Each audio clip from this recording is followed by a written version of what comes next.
지난주에 코로나에 걸렸다가 건강하게 회복이 돼서 돌아온 한 직원이 저한테 와서 자랑스럽게 이렇게 얘기를 합니다.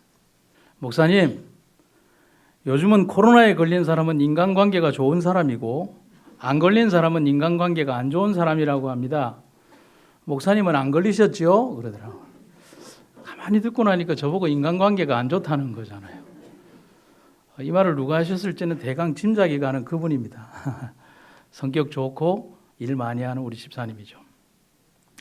그런데 그 얘기를 가만히 들어보니까 오늘 현재 우리가 살아가는 우리의 세태를 참 잘 꼬집은 말이다라는 생각이 듭니다. 바이러스가 그만큼 가까이 왔다는 사실을 방증하는 말인 것 같습니다. 어디에서 포탄이 날아올지 모르는 그런 상황이죠. 밥 한 끼 먹는 것, 대화하는 것까지 자유롭지 못한 시대를 만들어 놓고 있습니다. 세상이 참 이상하게 되었죠. 그런데 지난주에 가만히 그 얘기를 들으면서 그럼 세상이 이상한 게 그것뿐일까? 다양한 것들 속에서 이상한 게 너무 많습니다. 요즘은 아이들에게 친절을 베푸는 사람을 부모들이 감사해야라고 하지 않고 조심시키라고 하는 세대가 되어가고 있습니다. 아는 사람이든 모르는 사람이든 친절을 베풀면 감사해야 하지 않고 무조건 그 사람은 조심하라고 가르칩니다. 왜일까요? 왜 그럴까요? 그런 세상이기 때문에 그래요. 그런 이유는 뭐냐면 사단이 악한 영향력으로 세상에 친절을 빙자해서 너무 많은 악을 행했기 때문에 그런 겁니다.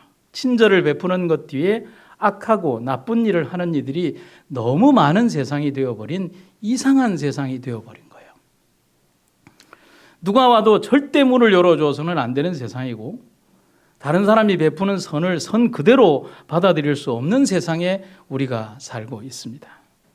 그러면 고민이 되죠. 그리스도인의 선한 영향력을 그러면 어떻게 끼칠 수가 있는가? 여기에 뭐라고 되어 있습니까? 삶에서 보여주는 겁니다. 어떻게 해요? 그래서 제가 이렇게 한번 써봤습니다. 타인에 대한 존중과 견실하고 건전한 가정의 모습, 그리고 정직한 모습, 경제적인 이익이나 판매를 목적으로 접근하지 않는 것, 종교와 믿음을 가진 사람만이 보여줄 수 있는 인내와 사랑을 가진 모습, 양보할 줄 알고 손해볼 줄 알고 이해할 줄 알고 강요하지 않는 선한 자세가 있는 그런 모습. 믿음을 가진 사람들이 믿음이라는 이름으로 타인에게 불편함을 끼치지 않는 것, 그 모든 것들이 하나님의 뜻이라고 할 수가 있습니다. 가만히 생각을 해보면 제가 그런 결과에 도달합니다.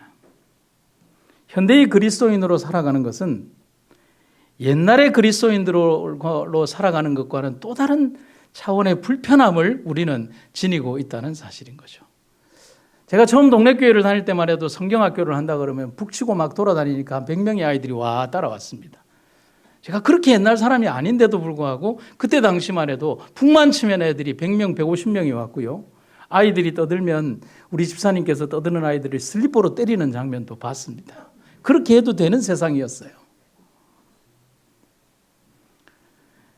세상이 어떻죠? 변화하는 가치관, 물질 만능의 세상, 미디어에 지배당하는 가상의 세상, 진실과 가상이 공존하고 여러분들이 지금 듣고 있는 메타버스 AI라고 하는 모든 것들이 진실과 가상을 혼존하도록 만드는 거예요. 진짜를 가짜로, 가짜를 진짜로 만드는데 너무 편리한 세상. 그 속에서 살아가는 그리스도인들 역시 어떻게 변해가느냐. 자기 자신도 모르게 물질 만능과 또 배금주의 세상의 방식으로 자기가 교회를 바라보는 시대에 처해 있다는 사실입니다. 그래서 초대교회 신자들에게 원수라고 하는 것은 눈에 보여요. 눈으로 보이는 적과 칼, 그렇게 칼을 든 로마 병정과 폭도들의 모습이라면 참 이해하기 쉽겠지만 현대의 적은 보이지 않는 바이러스처럼 인간의 사상을 병들게 하고 내 자신이 감염된지도 모르는 채 교회 안에서 내가 믿음 안에서 기생하며 살아가고 있지만 내가 죽은 존재라는 사실을 모르고 살아가는 그런 기형적인 세상으로 교회가 변하고 있는 겁니다. 그래서 저는 여러분들에게 이런 말씀을 드리고 싶습니다. 교회가 이상합니다. 그리고 그리스도인이 이상합니다. 왜냐하면 속이는 것을 부끄러워하지 않고 세상의 방식을 쫓는 것을 당연시하는 시대에 살고 있습니다.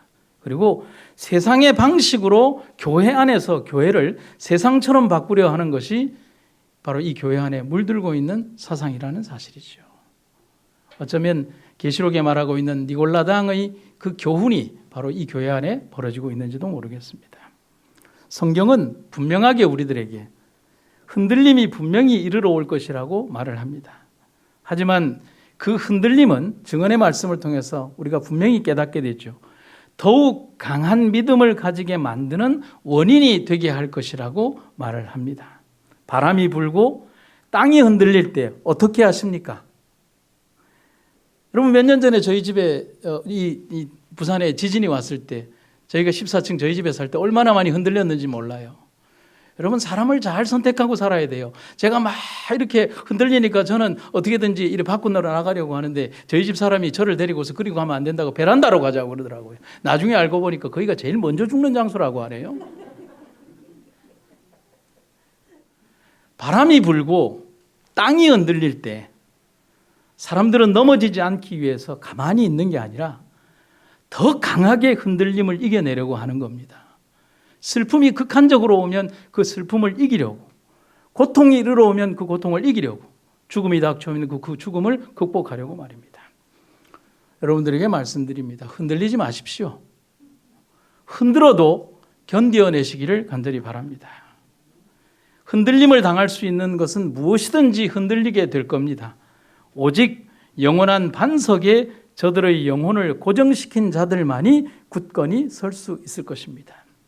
흔들리지 않는 반석 위에 뿌리 내리고 그것에 기초를 둔 사람들만이 흔들림의 세상에서 자기 자신을 지킬 수 있다는 사실이죠.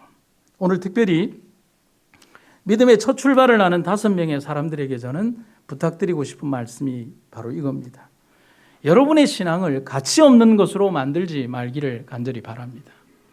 믿음은 취미로 하는 게 아닙니다. 전도하다 보면 저 믿음에 취미 없어요라고 하는데 여러분, 믿음이 취미가 아닙니다.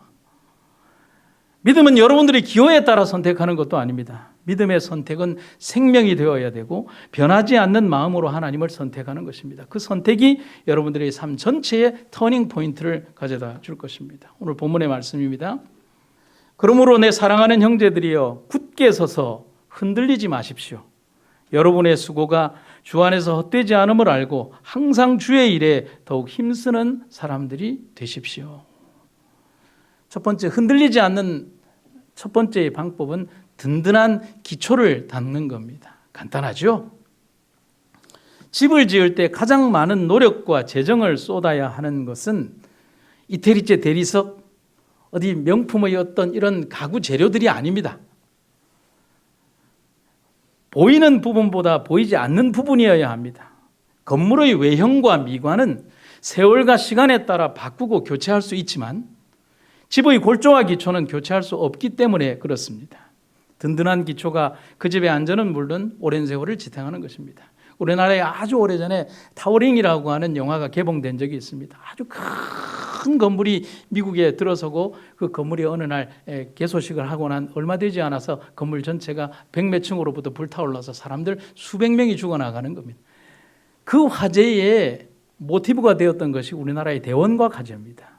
그런데 그 두 사건, 모티브가 되었던 대원과 과제와 타워링이라는 영화의 주제가 되었던 모든 것들의 주제는 뭐냐면 그 기초에 불량한 제조를 사용했기 때문에 그랬던 것입니다. 그래서 성경에서 예수님은 믿음을 집에 비유하시면서 그 집을 어디에 지으라고요? 반석 위에 지으라고 말씀하십니다.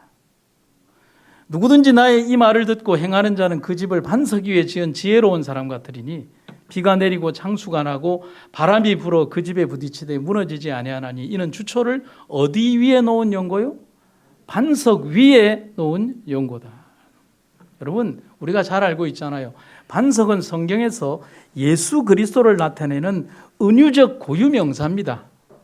또한 직접적 묘사로서 그 반석은 예수 그리스도라는 표현을 직접적으로 쓰고 있습니다. 곧 이 말은 신앙의 기초는 오직 예수 그리스도이셔야 한다는 말입니다. 어떤 다른 생각이나 사상이나 현명한 사람의 이야기가 아니라 오직 예수 그리스도만이 신앙의 기초가 되어야 한다는 사실입니다. 어떤 다른 생각이나 동기가 신앙을 떠받치게 해서는 안 된다는 말입니다. 사람의 생각이나 판단, 화려한 말 혹은 이기적 동기가 목적이 되어서도 안 된다는 말입니다. 예수님은 이 기초를 놓을 수 있는 방법을 오늘 본문의 말씀에서 아주 간단하게 말씀을 해놓으셨습니다. 어떻게 해요? 나의 이 말을 듣고 뭐하는 자? 행하는 자라고 했습니다. 어떤 다른 행위적 개념보다 더 간단하고 확실하게 하나님의 말씀을 듣고 순종하며 그것을 통해서 믿음의 집을 지으라고 말을 하고 있습니다. 그래서 로마서에 보면 바울이 이런 말을 합니다. 그러므로 결국 믿음은 말씀을 듣는 데서부터 시작하고 또 듣는 것은 그리스도의 말씀에서 비롯됩니다. 바울은 그래서 말씀을 듣는 일을 열심히 하라고 말을 합니다. 그것이 믿음의 첫 번째 동력이 되기 때문에 그렇습니다. 여러분, 오늘 침례를 받으시는 분들에게 성경책을 선물로 드립니다. 왜 침례를 받는 사람들에게 성경을 선물로 드릴까요? 그것은 삶을 어디 안에 두라는 것입니까? 말씀 안에 두라는 것입니다. 그래서 제가 가만히 생각을 해보면 성경을 선물로 드리지만 침례를 받는 분들에게 성경을 선물로 드리는 것은 그렇게 바람직한 것 같지는 않아요. 왜냐하면 성경은 여러분들이 스스로 여러분들의 평생을 함께 소장할 그런 아름다운 선택으로 여러분들이 정말 믿음의 눈으로 여러분들의 삶에 맞는 성경책을 다시 꼭 구입하시기 바랍니다. 미국의 백화점 왕이었던 그 사람이 자기의 어린 시절을 회상하면서 자기의 인생의 최고의 선택은 저금통을 다 깨고 샀던 바로 몇 불짜리 성경책이었다라고 말을 한 것과 같습니다. 그래야 합니다. 제가 꼭 부탁드리고 싶은 4가지가 있어요. 적당히 살지 마시기 바랍니다. 여러분들의 삶의 개인적 삶을 얘기하는 게 아니라 믿음 안에서 적당한 삶을 선택하지 말라는 것입니다. 적당히 믿으려고 하지 말고 적당히 다니는 척 하려 하지 말고 적당히 보여주려 하지 말고 그런데 그렇게 적당히 하다 보면 구원도 적당히 보이다 사라지게 됩니다. 신기루처럼 사라지게 되는 거죠. 오늘 저는 여러분들과 여기 침례를 받는 모든 분들에게 이런 말씀을 드립니다. 믿음의 기초를 튼튼히 하시기를 간절히 바랍니다. 바울이 빌립보 교인들에게 보낸 편지가 있습니다. 여러분들처럼 신앙의 깊이가 얕은 교인들에게 권면하는 글인데 잘 한번 들어보십시오. 하나님께서 원하시는 사람이 되십시오. 사랑하는 형제 여러분, 항상 순종하는 믿음을 가지십시오. 여러분과 함께 있는 동안 여러분은 하나님께 순종하는 태도를 잘 보여주었습니다. 내가 곁에 없을 때 그렇게 하는 것이 더 아름답고 귀한 일입니다. 하나님이 주신 구원을 이루기 위해 함께 열심히 노력하며 두려움과 떨림으로 늘 힘쓰기 바랍니다. 오늘 제가 여러분들에게 드리는 권면과 똑같은 내용입니다. 왜 제가 이 말을 여러분들에게 들려드리느냐? 지금까지 여러분들의 신앙을 위해 가르친 교사들의 그늘에만 있으려고 해서는 안 된다는 사실입니다. 바울이 뭐라고 얘기했죠? 내가 누구 곁에 없을 때? 여러분들 곁에 없을 때라도 스스로 성장하고 자랄 수 있도록 노력하라는 것입니다. 그러기 위해서는 어떻게 해야 합니까? 기초를 다지십시오. 믿음을 제대로 하십시오. 그리고 여기에 축복하러 온 모든 부서원들도 여러분들의 삶을 그냥 적당히 보여주려고 하지 말고 제대로 된 믿음을 이 후배들에게 보여주시기 바랍니다. 그게 우리의 할 일 아닙니까? 두 번째는 흔들릴 때 더 강해집니다. 놀이동산에서 빠르게 진행하는 기구를 타면 자기도 모르게 안전바를 손이 으스러지도록 잡게 됩니다. 그래서 어떤 분이 그런 얘기를 했죠. 목사가 아무리 100번, 1000번 이렇게 기도하라고 간절히 기도하라고 호소하는 것보다 비행기 안전장치가 잠깐 출렁할 때 사람들은 더 간절하게 기도한다라고 얘기를 합니다. 위기가 오면 더 간절해진다는 거죠. 흔들리는 버스와 열차에서도 그렇습니다. 꽉 잡게 되는 거죠. 어떻게 하려고요? 안 흔들리려고요. 넘어지지 않으려고요. 배에서도 흔들릴 때 무언가를 강하게 잡으려고 하면 되는 겁니다. 잡게 되죠. 그처럼 흔들림은 자신이 믿고 의지해야 하는 존재를 떠올리게 하고 강하게 붙들게 한다는 것입니다. 여러분, 제가 오늘 두 번째 주제의 배경 그림을 왜 민들레꽃으로 했을까요? 혹시 이유를 아시겠습니까? 왜 제가 이 민들레꽃으로 흔들릴 때 더 강해진다라는 표현을 하고 있을까요? 왜일까요? 예, 정답에 거의 접근했는데 조금 모자라요. 뭐가 첨가되어야 되느냐면 민들레와 같이 씨를 바람에 퍼뜨리는 종류의 식물들은 흔들리는 바람의 세기가 더 강할수록 더 멀리, 더 오래 비행을 해서 넓고 또 멀리 넓은 곳으로 가서 넓게 퍼뜨릴 수가 있는 거예요. 바람의 세기가 약하면요, 주변에 떨어지는 거예요. 바람이 셀수록 더 강해지고 많아지는 것입니다. 그처럼 삶의 원리도, 신앙의 원리도 평안한 삶이 강함을 키우는 것이 아니라 힘들고 어려운 것을 헤치며 나아갈 때 더 강해지는 것입니다. 저희 어머니가 돌아가시기 전에 저희 어머니는 세상에서 제일 강한 어머니인 줄 알았어요. 근데 어머니의 천역적 사진을 보니까 너무 고왔어요. 왜 우리 어머니 이렇게 독하고 강하게 되셨을까? 안 그러면 안 되니까요. 삶이 그렇게 만드니까요. 강하지 않으면 자식을 키울 수 없으니까요.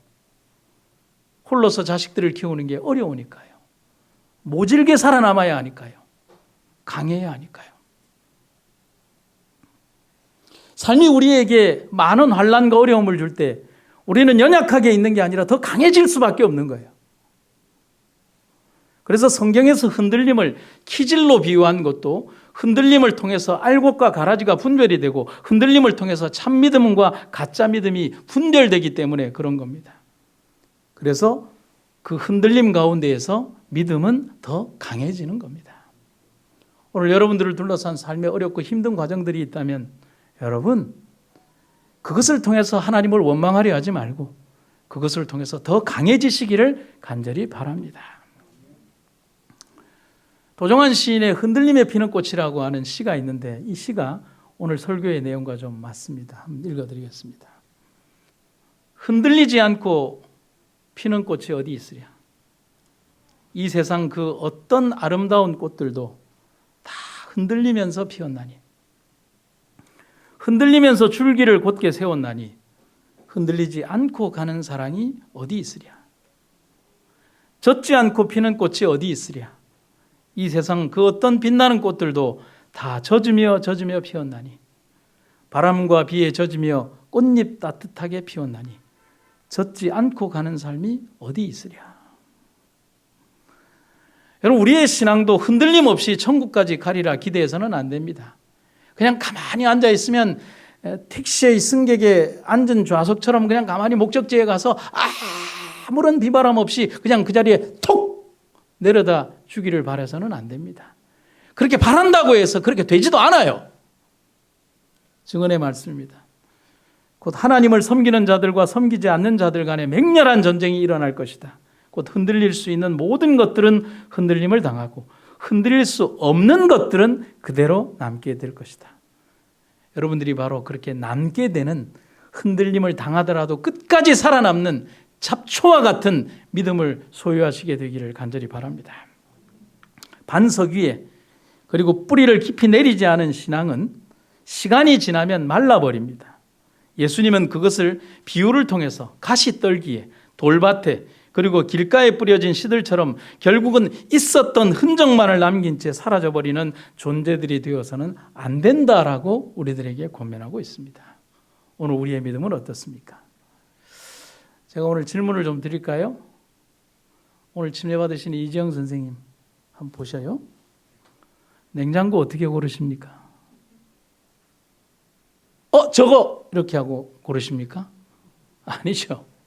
아무도 없어요. 백화점에 가고 할인 매장을 가고 하이마트를 가고 그다음에 인터넷을 검색해서 할인받을 수 있는 모든 것들을 조목조목 따져서 그렇게 사지 않습니까? 100원이라도 더 싸게. 그 이유가 뭔가요? 아주 오래전 광고 카피에 그 답이 있습니다. 순간의 선택이 10년을 좌우하기 때문에 그렇습니다.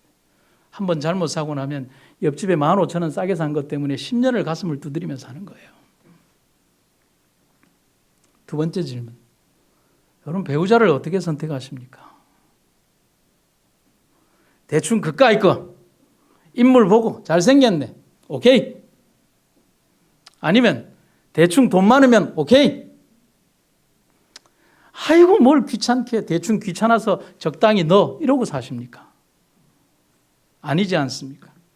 내가 사랑하고 있는지를 확신할 때까지 내 인생의 반려자로 내 삶의 모든 것을 맡겨도 될지 고민하면서 그 사람을 선택하지 않습니까? 제가 드리는 세 번째 질문. 그렇게 많은 고민들을 하며 인생에 사시면서 여러분들 영원한 선택은 왜 그냥 적당히 하려고 하십니까? 적당히 믿다가 그만 믿어도 되는 것으로 생각하십니까? 당신의 영혼을 결정한 일에 더 많이 공부하고 말씀을 듣고 예배하며 알아가야 하지 않겠습니까? 몇 번의 예배로 여러분들의 인생 전부 다를 결정하고 계십니까? 누군가의 불친절 때문에 여러분들의 영혼을 포기하시겠습니까?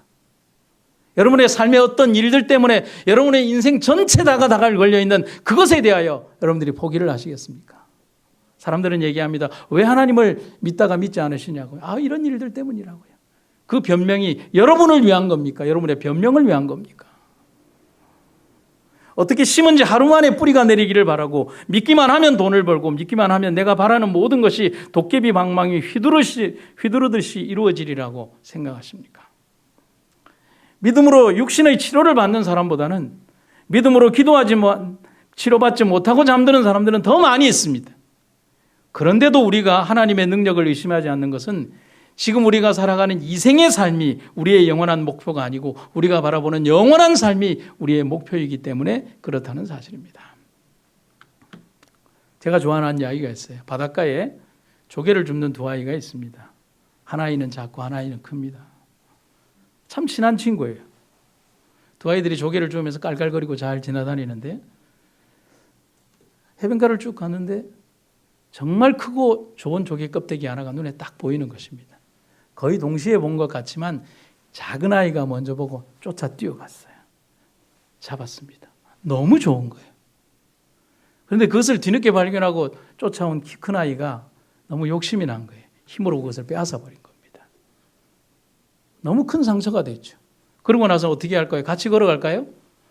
하나는 동으로 하나는 서로 가는 거죠. 나누어서 이렇게 반대편 해변으로 걸어가다가 마음에 큰 상처를 받은 작은 아이가 그냥 어떤 걸 봐도 조개가 만족스럽지 않은데 갑자기 물속에서 조개를 봤는데 그 조개 안쪽에 반짝반짝 빛나는 게 보여요. 뭘까요? 진주인 거예요. 진주를 품은 조개인 겁니다. 그게 입을 딱 벌리고 있는 겁니다. 그리고 아이는 뛰어가서 그 조개를 가져다가 안에 보니까 아주 영롱한 빛깔의 진주알 하나가 딱 있는 거예요. 얘가 어떻게 했을까요? 그 진주를 빼서 자기 호주머니에 넣고 자기에게 큰 조개 껍데기를 빼앗았던 그 친구에게로 막 쫓아갑니다. 그리고 어떻게 하느냐면 자기 품속에 있었던 지금까지 주었던 모든 조개 껍데기를 다 주는 겁니다. 너 다 가지라고.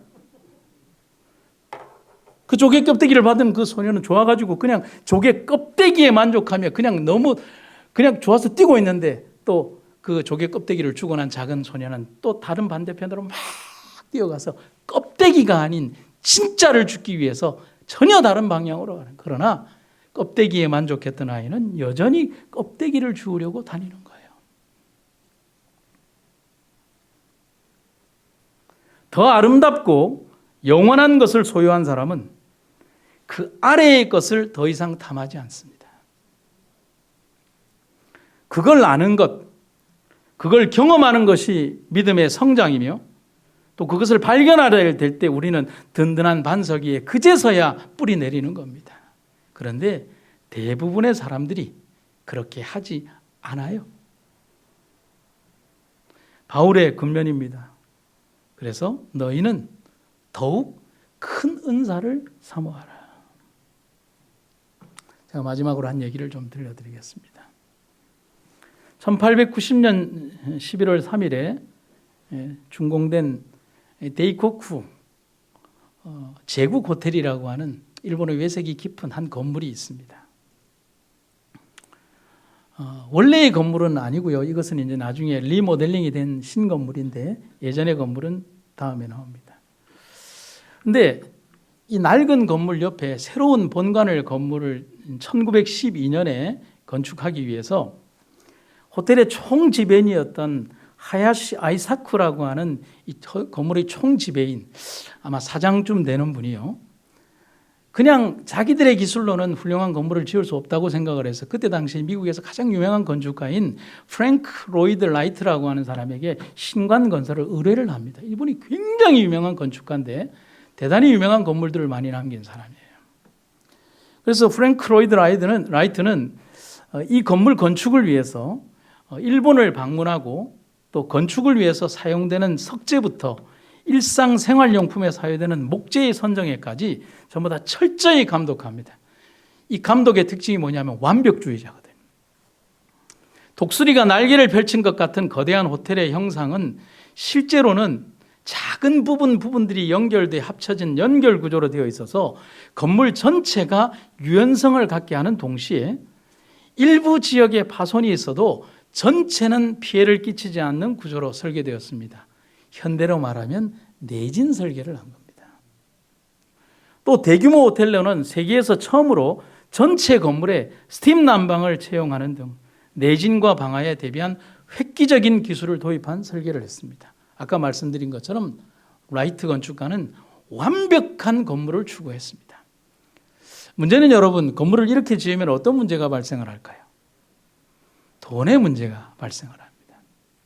이러한 완벽주의는 대폭적인 예산 초과를 불러왔습니다. 하지만 아이사쿠의 개인적인 이 총지배인의 강력한 지지로 라이트는 건설을 계속 진행했습니다. 그런데 얼마만큼 예산이 증액이 되었느냐? 당초 계획된 예산인 150만 엔. 여러분, 이 돈이 지금의 돈이 아니라 지금부터 약 110년 전 얘기라고 생각을 하시면 됩니다. 엄청난 돈이죠. 150만 엔이 6배인 900만 엔까지 치솟아 버린 겁니다. 이렇게 되니까 어떻게 되겠어요? 이 총지배인이 계속 라이트 건축가를 믿으니까 회사 이사회에서 아이사쿠 지배인을 사임을 시켜버리는 겁니다. 그럼 이 지배인이 사임이 되니까 라이트도 이 건물의 완성을 할 수가 없고 떠나게 됩니다. 어디까지만 되었냐면 기초의 대부분을 다 완성한 채 마지막 마무리를 남겨둔 상태에서 그가 할 수 없이 떠나게 됩니다. 그리고 이 호텔은 계속 건축이 어떻게 진행이 됐냐면 라이트의 첫 번째 일본인 제자인 엔도 아라타라고 하는 또 다른 건축가에 의해서 이게 계속되었습니다. 그리고 1923년 설계부터 시작해서 11년의 세월을 거쳐서 라이트가 계획한 본관이 완성이 되었습니다. 이 건물입니다. 그리고 1923년 9월 1일에 준공 기념 피로연이 열릴 예정이었습니다. 여러분 잘 보세요. 1923년 9월 1일은 일본에 굉장히 큰 일이 벌어진 날입니다. 무슨 날일까요? 관동 대지진이 일어난 날입니다. 건축 기념 준공 피로연이 열리는 날입니다. 피로연 준비에 여념이 없을 때인 9월 1일 당일 11시 58분에 관동 대지진이 도쿄를 전체를 덮치게 됩니다. 그런데 이상한 일이 벌어졌어요. 주변에 많은 건물들이 붕괴되거나 거의 동경 전체가 다 쑥대밭이 된 상황 가운데에서 데이토쿠 호텔은 아주 소규모의 건물의 손상만 있을 뿐 거의 상처 없이 완벽한 형태를 유지를 하면서 데이토쿠 호텔은 사람들의 눈길을 끄게 됩니다. 동경 전체가 무너졌지만 호텔만 건재했습니다. 무슨 힘일까요? 기초의 힘입니다. 그 건물이 지금의 데이토쿠 호텔의 본관이 되는 겁니다. 그 건축가의 고집스러운 기초 때문에 건물이 유지될 수 있었던 겁니다. 여러분, 저는 여러분들과 저에게 이런 말씀을 드립니다. 능력 있는 기도를 원하십니까? 그럼 그런 기초를 쌓으십시오. 말로만 얻으려고 하지 말고.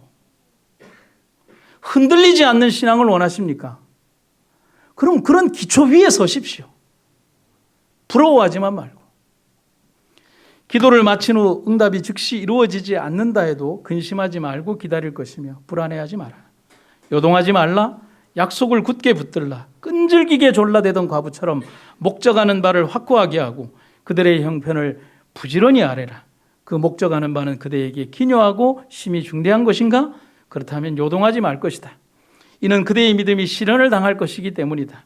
그대가 원하는 것이 가치 있는 것이라면 강하고 열렬한 노력을 기울일 만한 것이다. 그대들은 약속을 가지고 있으므로 깨어서 기도하라. 흔들리지 말라. 그러면 기도가 응답을 받게 될 것이다. 약속을 하신 분은 하나님이 아닌가? 만일 그대가 요동한다면 주님께로부터 무엇을 얻을 줄 생각하지 말아야 한다는 명백한 말씀이 그대에게 주어졌다. 피곤해하지 말고 약속을 굳게 믿으라는 경고가 여기 있다. 만일 그대가 간구한다면 그분은 그대에게 후히 주실 것이요 꾸짖지 아니하실 것이다. 아멘. 여러분, 나침반은 흔들리면서도 정확히 방향을 찾아갑니다. 아무리 흔들려도 정북과 정남을 가리킵니다. 그렇다면 세상이 아무리 믿음을 흔든다 하여도 우리의 믿음의 나침판이 올바르다면 우리는 방향을 잃지 않을 것입니다. 그것이 우리 삶이 나아갈 방향이 되어야 할 것입니다. 하나님께서는 여러분 안에서 선한 일을 시작하셨습니다. 그분은 끊임없이 일하고 계시므로 예수 그리스도께서 오시는 마지막 그날에 그 모든 선한 일을 확실히 완성하실 것입니다. 우리 모두 믿음의 원칙과 삶 위에 서서 흔들리지 않는 믿음, 아니 세상이 우리를 아무리 흔들려고 해도 강한 믿음의 선택을 통하여 올바로 서서 믿음의 방향으로 나아가는 여러분과 제가 되어서 삶의 영원한 목적지에 다다르는 우리가 되기를 주의 이름으로 축원합니다. 사랑과 은혜가 충만하신 아버지 하나님, 우리의 삶을 이끄시는 하나님의 은혜를 인하여 감사드립니다. 세상이 아무리 우리를 흔든다 하여도 우리는 굳건히 주님을 붙드는 믿음의 정병들이 되게 하시고 흔들리는 세상 속에서도 올바른 방향을 잃지 않는 믿음의 사람들이 되게 하여 주시옵소서. 세상이 우리에게 부는 바람, 우리에게 불어닥치는 폭풍들 속에서도 온전히 주님만 바라보는 믿음의 사람들이 되게 하셔서 온전히 주님의 나라에 이르게 하여 주시옵소서. 오늘도 우리를 이끄시는 하나님의 귀하고 아름다운 은혜를 감사드리며 예수님의 이름으로 기도드립니다.